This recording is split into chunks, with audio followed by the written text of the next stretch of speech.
మా బతుకమ్మ చిన్న రక్క బతుకమ్మ దాది మా బతుకమ్మ దామెర మొక్కల బతుకమ్మ తంగిడు పువ్వులు తడతడ మెరిసే వాడవాడంతా ఓ పూల వనమాయే ప్రతి ఊరు చెరువేమో ఓ పూల తోటాయే గోనుగు పువ్వులు మెలమెల విరిసే వాడవాడంతా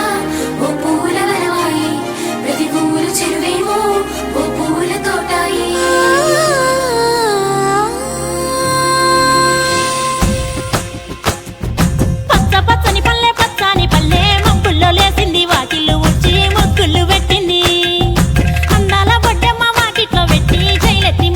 కాపాడమంటూ గౌరమ్మ నడిగింది. ఆడబిడ్డలు ఇంటింట నిందే అమ్మ నాన్న గుండెంత పొంగే సత్తి పిండి సకినాలు చూస్తే నోటి నిండా ఊరిల్లూరే పొద్దు పొద్దున్నే తమ్ముళ్ళు లేచి పూల కోసం బయలెల్లి ఉరికే శాపపరిచి వాకిళ్ళలోన చెల్లెళ్ళంతా బతుకమ్మ పేర్చే